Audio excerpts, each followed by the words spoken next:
Welcome back to guys English to story and स्वागत करता हूं एक नए वीडियो में। एंड गाइस, वीडियो में आगे बढ़ने से पहले यदि आप चैनल पे न्यू हैं तो चैनल को सब्सक्राइब ज़रूर करें। तो चलिए गाइस, हम आर्टिकल की ओर आगे बढ़ते हैं। एंड आज का जो आर्टिकल का जो टाइटल है वो है सेव वाटर, अर्थात पानी बचाएं। तो चलिए गाइस, हम सेव वाटर को समझने का प्रयास करते हैं और वो भी आज के दिनों में काफ़ी इम्पोर्टेंट है। तो चलिए गाइस, हम आर्टिकल में आगे बढ़ते हैं और सेव वाटर की जितनी सारी समस्या और उनको कैसे उनसे बचा जाए उनके बारे में हम जानने का प्रयास करेंगे। तो चलिए हम आगे बढ़ते हैं आर्टिकल में और समझने का प्रयास करते हैं। तो चलिए शुरू करते हैं। Water is an important ingredient of our life. अब देखिए गाइस, यहाँ कहने का अर्थ है कि जो पानी है वो एक महत्वपूर्ण इंग्रेडिएंट। देखिए गाइस, इंग्रेडिएंट का अर्थ हो जाएगा भाग होना, अंग होना या घटक होना। तो किसका? ऑफ आवर लाइफ, यानी हमारे जीवन का। तो गाइस, इसका हम ट्रांसलेट करें तो इसका हिंदी जो मीनिंग हो जाएगा वो हो जाएगा जो पानी है वो एक महत्वपूर्ण भाग है हमारे जीवन का, या हम बोल सकते हैं एक महत्वपूर्ण घटक है हमारे जीवन का। चलिए आगे चलते हैं। Life without water is no life.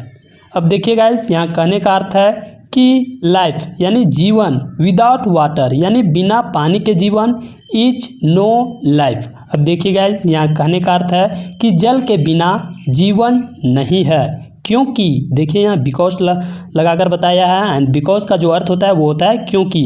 Man जो व्यक्ति है, कैन नॉट लिव वो नहीं रह सकते, विदाउट इट यानी इट यहाँ जो है वो पानी के लिए उपयोग किया गया है। तो यहाँ कहने का अर्थ है कि जल के बिना जीवन नहीं है, क्योंकि जो व्यक्ति है वो पानी के बिना नहीं रह सकता। इसलिए जो पानी है वो हमारे जीवन का एक इंग्रेडिएंट पार्ट है हमारे जीवन का। अब चलिए आगे चलते हैं। द रिसेंट मिसयूज और reckless uses and pollution has created scarcity of clean water.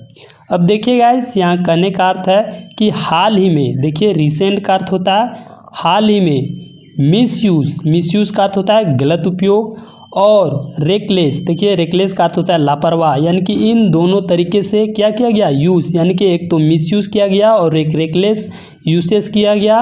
And pollution, यानी कि ये जो सारे चीज़ें हैं उन्होंने निर्माण किया है। देखिए हैज़ क्रिएटेड, यानी कि ये सारी जो चीज़ें हैं उन्होंने निर्माण किया है क्या, स्केर्सिटी। देखिए स्केर्सिटी का अर्थ होता है अभाव, किसका, ऑफ क्लीन वाटर यानी कि स्वच्छ जल का। देखिए मिसयूज और रेकलेस यूसेस एंड पोल्यूशन जो है उन्होंने निर्माण किया है किसका, क्लीन वाटर यानी कि स्वच्छ जल के अभाव का। ये यहाँ कहने का अर्थ है। देखिए यहाँ पास्ट परफेक्ट टेंस का उपयोग किया गया है, इसके साथ थर्ड फॉर्म का उपयोग किया गया है। अब चलिए आगे चलते हैं। There are various cities all over the country. देखिए गाइस, पहले हम यहाँ तक ट्रांसलेट कर लेते हैं। देयर आर वेरियस सिटीज़ यानी कि विभिन्न शहरों में, कहाँ के विभिन्न शहरों में, तो ऑल ओवर द कंट्री यानी कि पूरे देश के विभिन्न शहरों में, विच जहाँ, फेस का अर्थ होता है सामना करना, किससे, प्रॉब्लम यानी कि समस्या से सामना किया जा रहा है। तो कैसी समस्या, ऑफ क्लीन ड्रिंकिंग वाटर यानी कि साफ पीने लायक पानी की समस्या से देश के, या बोल सकते हैं पूरे देश के विभिन्न शहरों में सामना किया जा रहा है। ये यहाँ कहने का अर्थ है। अब चलिए आगे देखते हैं कि आगे और क्या कुछ कहा गया है। इन सिटीज़ लाइक यानी कि इन शहरों में, जैसे Delhi, Chennai and Kolkata, people have to pay for drinking water. अब देखिए गाइस, पानी की समस्या तो विभिन्न शहरों में, देश के विभिन्न शहरों में है, लेकिन मुख्य रूप से इन शहरों में लोगों को देखिए दिल्ली, चेन्नई एंड कोलकाता में जो लोग हैं उनको पे करना पड़ रहा है, यानी कि पैसे देना पड़ रहा है। किसके लिए? फॉर ड्रिंकिंग वाटर, यानी कि पीने के लिए जो पानी लाते हैं या जो पीने लायक जो पानी है उसके लिए उनको पैसा देना पड़ रहा है। ये यहाँ कहने का अर्थ है। अब चलिए आगे चलते हैं। The situation is deteriorating day by day. देखिए गाइस, डिटेरियोरेटिंग का अर्थ हो जाएगा जो स्थिति है या बोल सकते हैं जो हालात है वो दिन ब दिन बिगड़ती चली जा रही है। देखिए, the situation is deteriorating day by day, अर्थात वहाँ की जो स्थिति है दिल्ली, चेन्नई और कोलकाता की, वहाँ की स्थिति है वो बिगड़ती चली जा रही है दिन ब दिन। ये यहाँ कहने का अर्थ है। अब चलिए आगे देखते हैं कि आगे और क्या कुछ कहा गया है। Water saving issue is so serious that. अब देखिए गाइस, यहाँ कहने का अर्थ है कि पानी बचत की समस्या, इशू का अर्थ होता है समस्या, तो जो पानी बचत की समस्या है वो इतना गंभीर है कि, देखिए यहाँ सो का जो उपयोग है वो जोर देने के लिए लगाया गया है कि इतना है कि, यानी कि पानी बचत की समस्या इतना गंभीर है कि। देखिए, चलिए आगे चलते हैं। देखिए आगे क्या कहा गया है। साइंटिस्ट हैव रेंग the alarm of saving water, saying that earth will end up its drinking water supply in few decades। अब देखिए गाइस, यहाँ कहने का अर्थ है कि वाटर सेविंग इशू यानी जो पानी बचत की समस्या इतनी गंभीर है कि जो साइंटिस्ट है वो पानी बचत के अलार्म को बजाते हुए कहा है। देखिए, साइंटिस्ट हैव रेंग the alarm off saving water, यानी कि जो वैज्ञानिक हैं उन्होंने पानी बचत की समस्या का अलार्म को बजाते हुए उन्होंने कहा है कि, देखिए सेइंग दैट, कहा है कि अर्थ यानी जो पृथ्वी है will and up it's drinking water supply, यानी जो पृथ्वी है वो अपनी जो पीने लायक पानी का जो सप्लाई है या जो पीने लायक पानी का जो स्रोत है वो समाप्त कर देगी इन फ्यू डिकेड्स, यानी कि कुछ दशकों में। देखिए गाइस, 10 वर्ष को 1 डिकेड्स बोलते हैं, तो कुछ दशकों में यानी कि 50 वर्षों में यानी कि 5 डिकेड्स, 30 वर्षों में यानी कि 3 डिकेड्स, तो आने वाले कुछ जो डिकेड्स होंगे उसमें जो ड्रिंकिंग वाटर सप्लाई का जो पानी है वो पृथ्वी समाप्त कर देगी। ये यहाँ कहने का अर्थ है। तो चलिए हम आगे चलते हैं और देखते हैं आगे क्या कुछ कहा गया है। बिफोर दैट, देखिए गाइस, बिफोर दैट का अर्थ होता है इससे पहले। There could be third world war for water. अब देखिए गाइस, इन सारे घटनाओं से पहले या जब पृथ्वी जो है वो अपना जो ड्रिंकिंग वाटर सप्लाई वो समाप्त कर देने से पहले क्या होगा, तो इससे पहले कुड बी यानी कि हो सकता है, इससे पहले हो सकता है, क्या हो सकता है, थर्ड वर्ल्ड वार यानी तीसरा विश्व युद्ध हो सकता है। किसके लिए? फॉर वाटर, यानी पानी के लिए तीसरा विश्व युद्ध भी हो सकता है। देखिए गाइस, कुड का उपयोग भी हम संभावना बताने के लिए करते हैं और यहाँ भी कुड का उपयोग संभावना बताने के लिए किया गया है। तो चलिए गाइस, हमने देखा कि किस प्रकार से जो सेविंग वाटर है वो कितना इम्पोर्टेंट है। एंड हम चलिए अगले स्लाइड में चलते हैं और देखते हैं कि आगे और क्या कुछ कहा गया है। तो चलिए हम अगले स्लाइड में चलते हैं। तो चलिए गाइस, हम अगले स्लाइड में आ गए हैं और आगे की जो आर्टिकल है उसे समझने का प्रयास करते हैं। तो चलिए शुरू करते हैं। The scarcity of water has occurred not by just misuse but recent wars and explosions along with uncontrolled developments are also responsible for it। अब देखिए गाइस, सेंटेंस जो है वो काफ़ी लंबा है बट इसे हम तोड़कर समझने का प्रयास करेंगे। तो चलिए देखते हैं। द स्केर्सिटी ऑफ वाटर, देखिए गाइस, स्केर्सिटी का अर्थ हो जाता है अभाव। तो जो पानी का जो अभाव है, has occurred not by just misuse। अब देखिए गाइस, यहाँ कहने का अर्थ है कि जो पानी का जो अभाव हुआ है वो केवल गलत उपयोग से नहीं हुआ है, यानी कि जस्ट मिसयूज, यानी कि केवल पानी का गलत मिसयूज करने से जल का अभाव नहीं हुआ है, ये यहाँ कहने का अर्थ है। बल्कि देखिए, बट का अर्थ यहाँ लेकिन नहीं होगा, बट का अर्थ यहाँ बल्कि होगा। बल्कि रिसेंट का अर्थ होता है हाल ही में, वॉर्स यानी कि जो युद्ध हुए हैं, एंड और एक्सप्लोशंस यानी कि विस्फोट, एलोंग विथ के साथ यानी कि वॉर्स एक्सप्लोशंस और उसके साथ यानी कि एलोंग विथ के साथ, अनकंट्रोल्ड यानी कि अनियंत्रित डेवलपमेंट्स जो अनियंत्रित विकास हुए हैं, आर ऑल्सो रिस्पॉन्सिबल ये सभी जिम्मेदार हैं किसके, फॉर इट यानी कि स्केर्सिटी ऑफ वाटर का, ये सारी जो चीज़ें हैं वो भी जिम्मेदार हैं, ये यहाँ कहने का अर्थ है। यहाँ कहने का अर्थ यह है कि केवल वाटर का मिसयूज करने से जल का अभाव नहीं हुआ है, बल्कि युद्ध और जो विस्फोट हैं, साथ ही जो अनियंत्रित विकास हुए हैं, वो भी वाटर का जो अभाव है वो सारे जिम्मेदार हैं, यानी कि जल का जो स्केर्सिटी है उसके जिम्मेदार में ये सारे चीज़ें भी शामिल हैं। तो चलिए गाइस, हम आगे देखते हैं और देखिए आगे क्या कुछ कहा गया है। Cleaning of forest and making cities tree free has created global warming and pollution.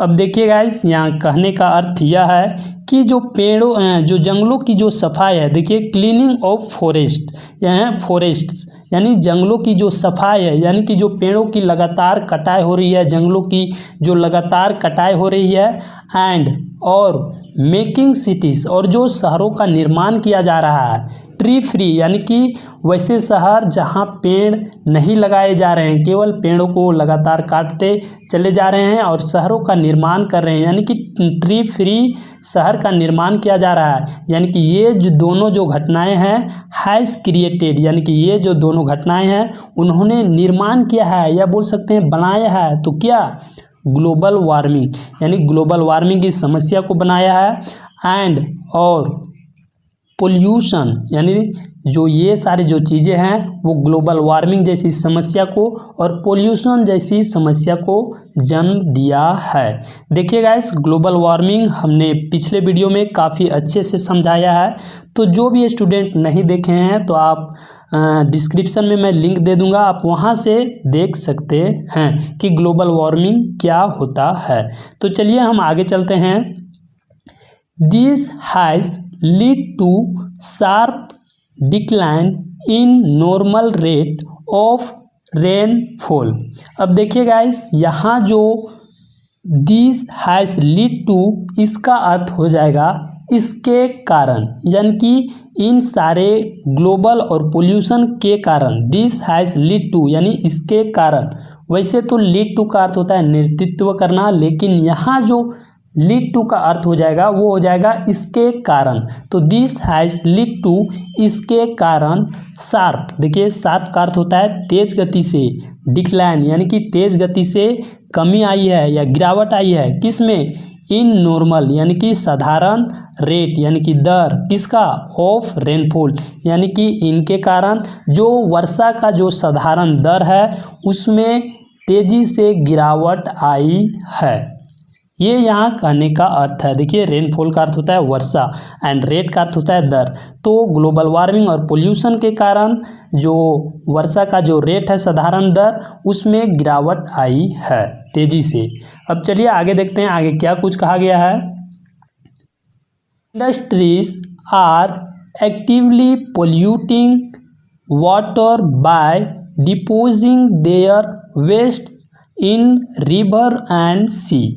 अब देखिए गाइस, इंडस्ट्रीज का अर्थ हो जाएगा उद्योग, तो एस लगा हुआ है यानी कि बहुत सारे उद्योग, यानी बहुत सारे उद्योग हैं, इसलिए यहाँ हेल्पिंग वर्ब आर का भी प्रयोग किया गया है। तो जो बहुत सारे जो उद्योग हैं एक्टिवली यानी कि एक्टिवली का अर्थ बोल सकते हैं लगातार या बोल सकते हैं सक्रिय रूप से, पोल्यूटिंग यानी कि प्रदूषित कर रहे हैं, किसको, वाटर, यानी कि लगातार जो उद्योग हैं वो प्रदूषित कर रहे हैं किसको, पानी को, किसके द्वारा। तो देखिए यहाँ बाय लगाकर बताया है कि बाय डिपोसिंग यानी डंप करके, देयर यानी कि उनके, वेस्टेज यानी कि उनके कचरे को, कहाँ, तो इन रिवर्स यानी कि नदियों में डंप करके या बहा करके, नदियों में और समुद्र यानी कि नदियों और समुद्र में जो उद्योग हैं वो अपने कचरे को बहा करके पानी को प्रदूषित कर रहे हैं।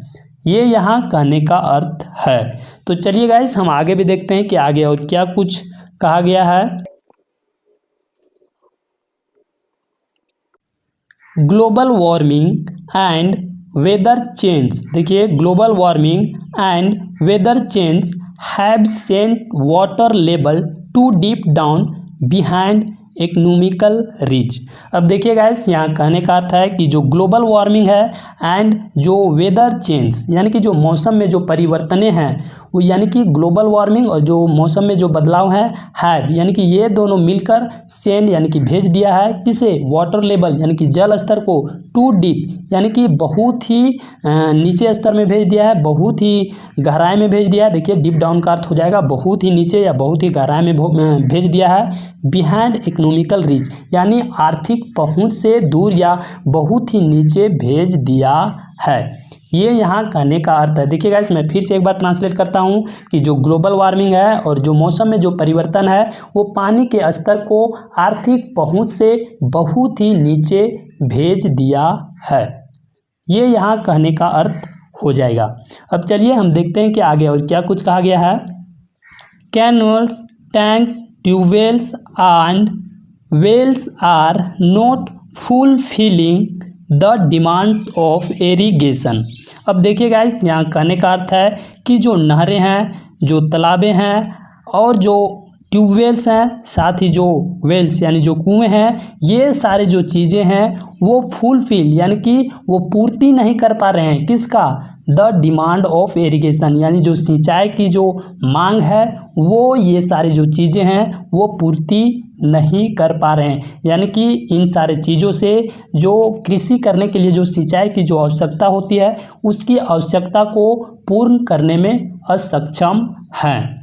ये यहाँ कहने का अर्थ है। देखिए इरिगेशन का अर्थ होता है, इरिगेशन का जो अर्थ हो जाता है वो होता है सिंचाई। तो चलिए हम आगे देखते हैं कि आगे और क्या कुछ कहा गया है।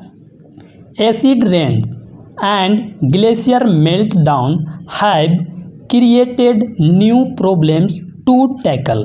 अब देखिए गाइस एसिड रेन आप बहुत को जानते होंगे, अम्ल वर्षा एंड बहुत सारे तरह के होते हैं एसिड रेन्स। तो यहाँ जो एसिड रेन्स हैं और जो ग्लेशियर का जो पिघलना है यानी कि जो एसिड रेन और जो ग्लेशियर का पिघलना है, ये सारे जो चीज़ें हैं यानी कि एसिड रेन और जो ग्लेशियर का पिघलना है, इनसे निपटने के लिए एक नई समस्या पैदा हुई। ये यहाँ कहने का अर्थ है।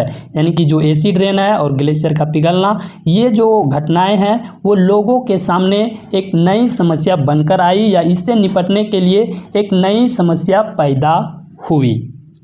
तो गाइस हमारा जो आर्टिकल था वो यहीं पे समाप्त होता है। एंड गाइस हमने देखा कि किस प्रकार से जो वाटर सेविंग से रिलेटेड जो समस्या हैं वो काफ़ी गंभीर हैं। तो गाइस वाटर ज़रूर बचाएं अपने घरों में, आप जहां कहीं भी हो तो वाटर को सेव ज़रूर करें। तो गाइस वीडियो अच्छी लगी होगी तो वीडियो को लाइक कीजिएगा, शेयर कीजिएगा एंड कमेंट कीजिएगा। तो गाइस हम मिलते हैं आपसे अगले वीडियो में, तब तक के लिए जय हिंद।